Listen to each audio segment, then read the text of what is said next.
Hello, hello. Happy Wednesday. And happy Juneteenth.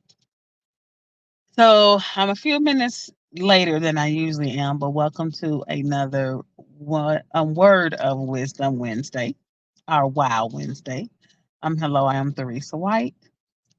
I'm a registered drama therapist and woman of wisdom. So I'm here to give you just some wisdom or a wisdom tip. I won't say some, but a wisdom tip and how to apply it from my therapy experiences.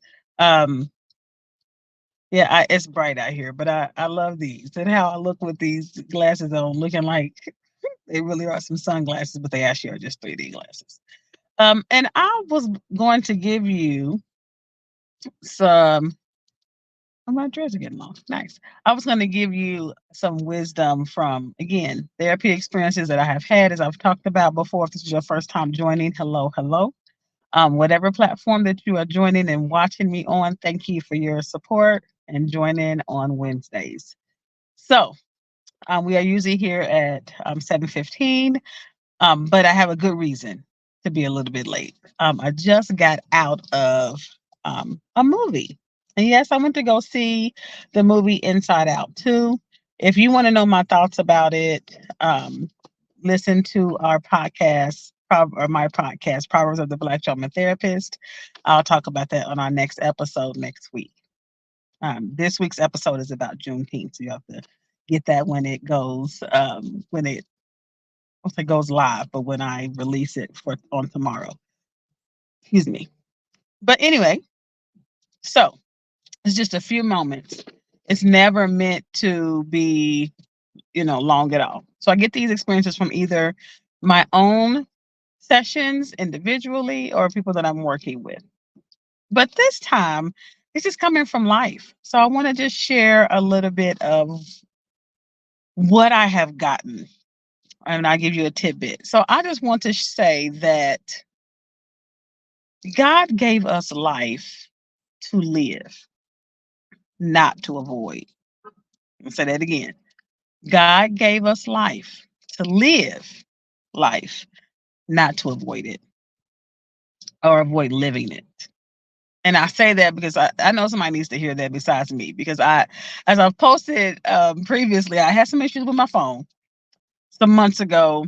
Over the last few months, it's just been issues with my phone. And I was posting about how I have a hard time letting go, right? Just kept making excuses for the phone and kept, even though it was breaking and doing all kind of crazy stuff, no, I can still work it. And family was clearly like, just get a new phone. And at that time, I had the means to get a new phone. I was just like, but why though? I don't need to. It's not completely broken. I say that because what I was really doing was avoiding something new. And over the last few days, as I've talked to just different people and even working out with some of my own things in my life, that I just came to the realization and even kind of the conclusion as I watched this wonderful movie Inside Out too. Um, as a therapist, it's a very interesting view to watch these movies Inside Out 1 and 2 as a therapist. Because I have a whole response to Inside Out 1 when I first watched it, and the few times that have watched it. So Inside Out 2, I already came with my hat, like, okay, let me not try to watch as a therapist, but it's hard to not watch as a therapist. So clearly I did. Anyway, but I really recognize that not only this in 1 and 2, a lot of the issues that was coming up in the character Riley's life was because people kept trying to avoid her feeling. They was trying to all the emotions are trying to avoid her feeling whatever it is that she needs to feel. And I say that because that's exactly what I think happens in our lives. Again, as I was talking about myself, I was trying to avoid feeling whatever the emotion would be when learning something new, having to learn a new phone and get rid of the old one. And, if I don't know, those kind of things. And so it's interesting because I don't think that we have the same view of our lives. I know we don't. We don't have the same view as our lives as God does.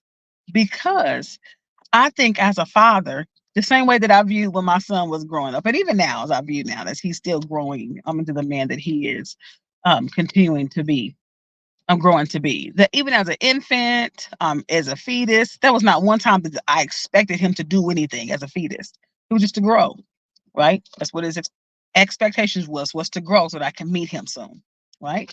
Then when he was born, I didn't have an expectation. It didn't matter if I expected him to throw, spit up and poop and sleep, like babies do.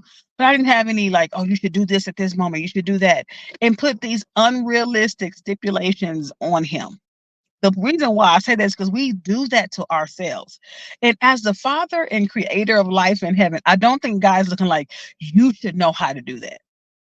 I think he is joyously looking. And even in moments that we may scrape our knees as we watched our children, at times they bump and as they're trying to learn how to stand and walk, as they are having these moments of life in general. There's not one time that as a parent, I was like, you should not have bumped your knee. You should not have failed when you were trying to learn how to walk. I was like, oh, and I was right there to be with my child, right? And was joyful at everything he was learning. And joyful even when he was like, "Oop, you fell on your butt." Right? He was like, "Oh, oop, you fell."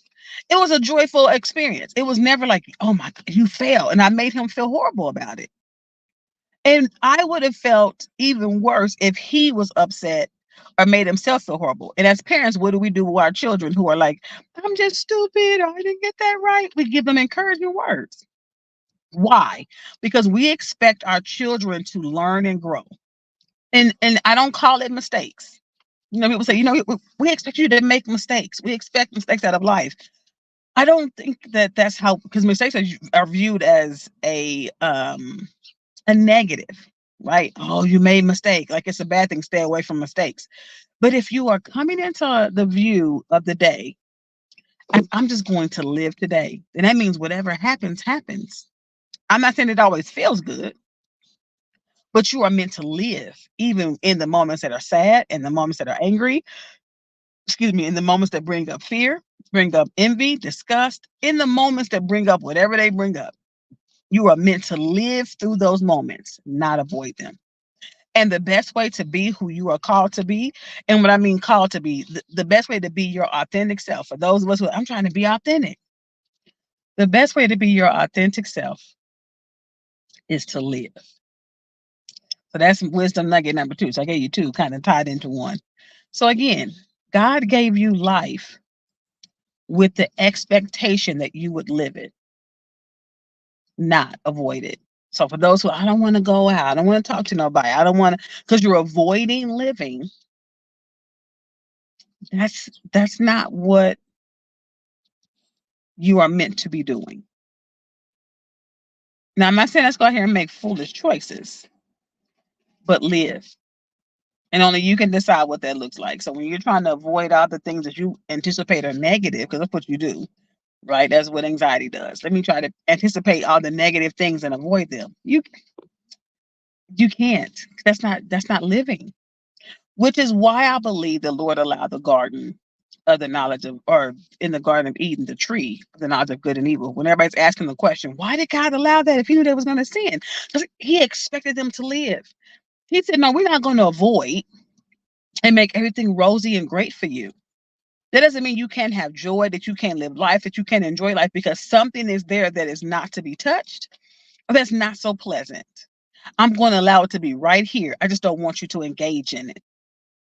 Right? So it's again, tables are around, doors are there, glass is there when your child is learning how to walk. But the issue that you don't worry about that, I mean, you may have some concerns. You don't want them to just be walking off or wobbling off. But the thing about that is you are there. So you're not worried about the glass as much as, other things.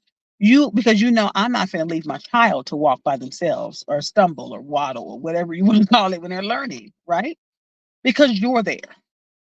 That's the same way that God looks at it in life. No, I'm not going to pull away everything that's so horrible to us or to you or to that's going to make you cry or sad or upset or angry or whatever it is. Why? Because I'm here.